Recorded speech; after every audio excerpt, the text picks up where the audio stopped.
The truth about peptides after 40. Yes, you've seen the videos on YouTube. Top 5 peptides everyone after 40 should be taking. And I believe that's answering the wrong question. Now, first, what are peptides? Well, insulin is a peptide, and that's been around a long time, saving diabetics' lives. Really net positive. The class of GLP-1 drugs, starting with Ozempic, semaglutide, in other words, tirzepatide more recently, that's a peptide-based medication.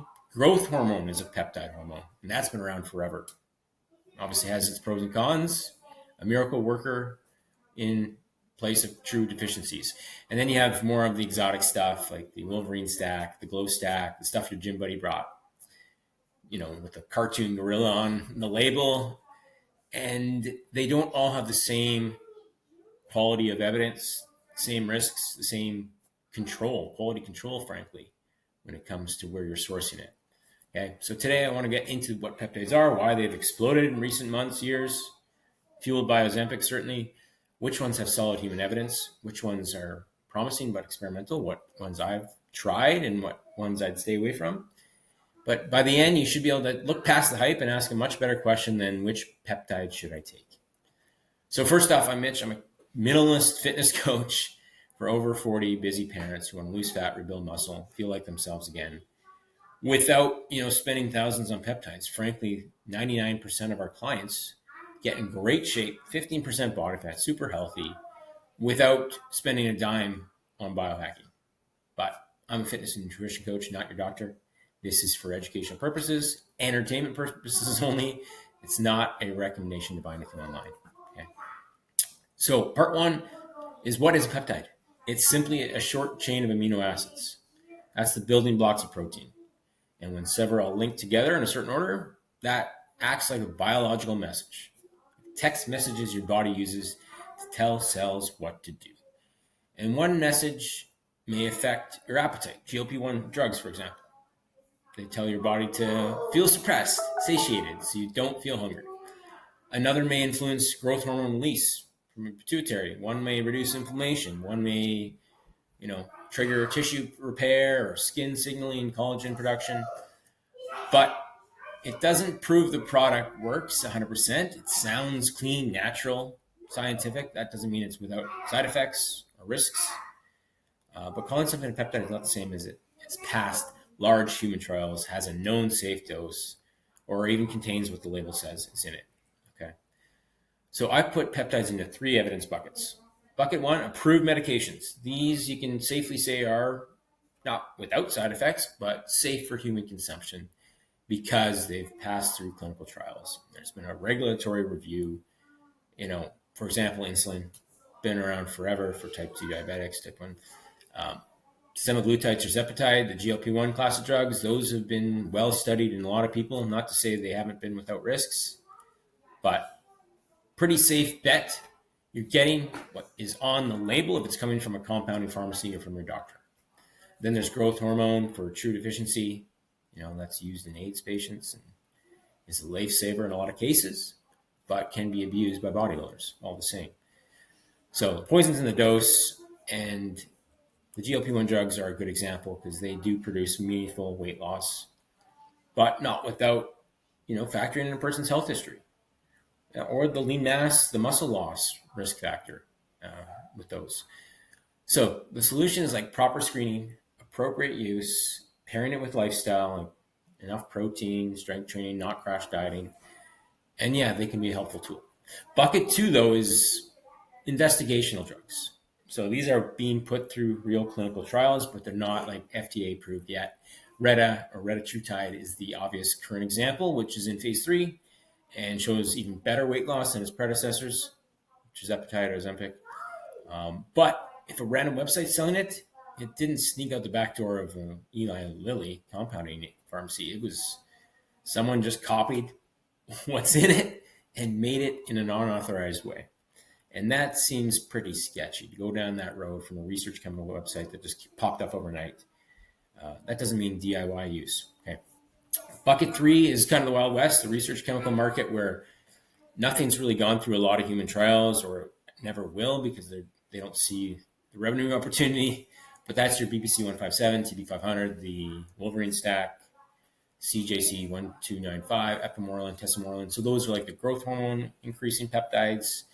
And then you've got metabolism boosters like MOTS-c, anti-aging, epitalin, skin health, GHK, copper. So some of them have interesting mechanisms.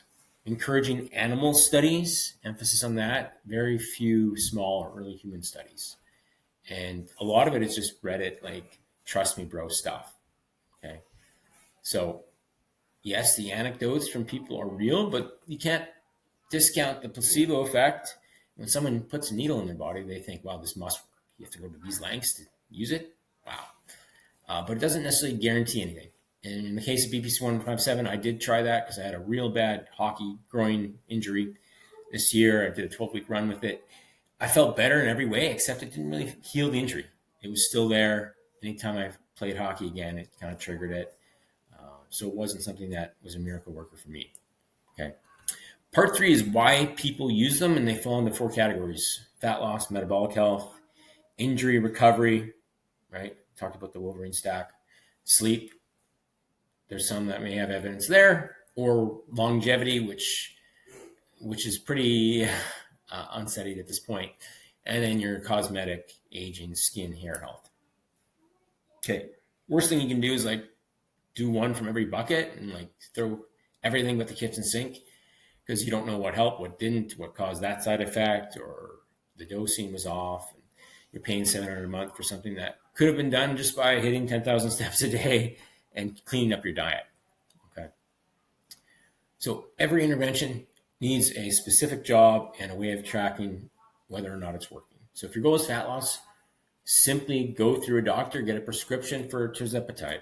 Now your scoreboard is my weight changing, my waist size shrinking, how's my hunger levels, how are the side effects?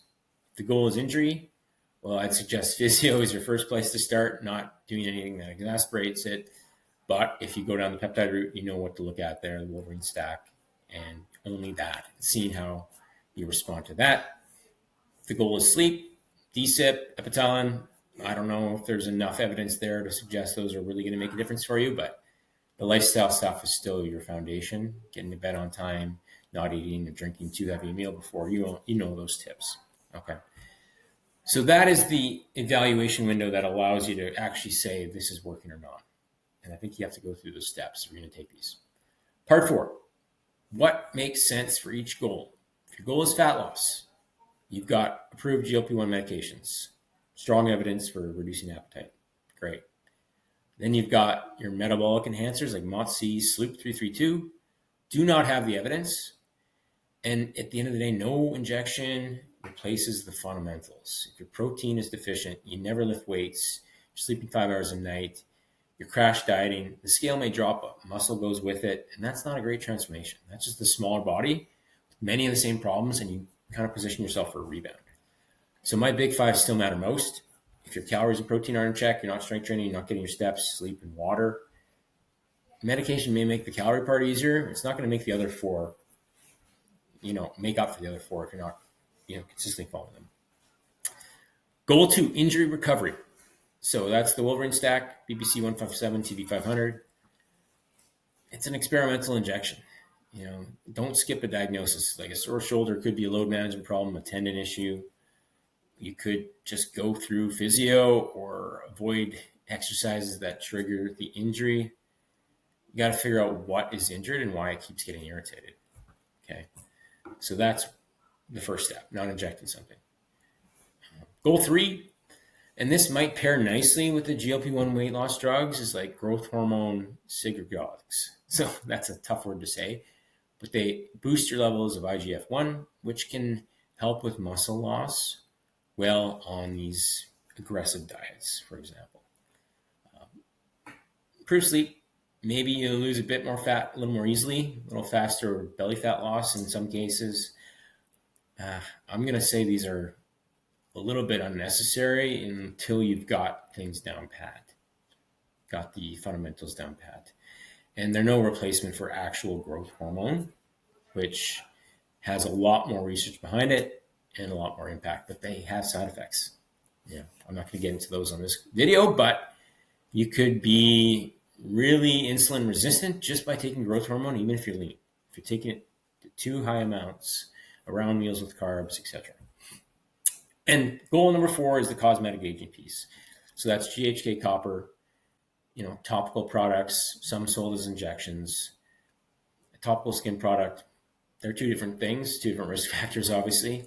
And you've got people calling it the glow stack online because it makes your skin glow.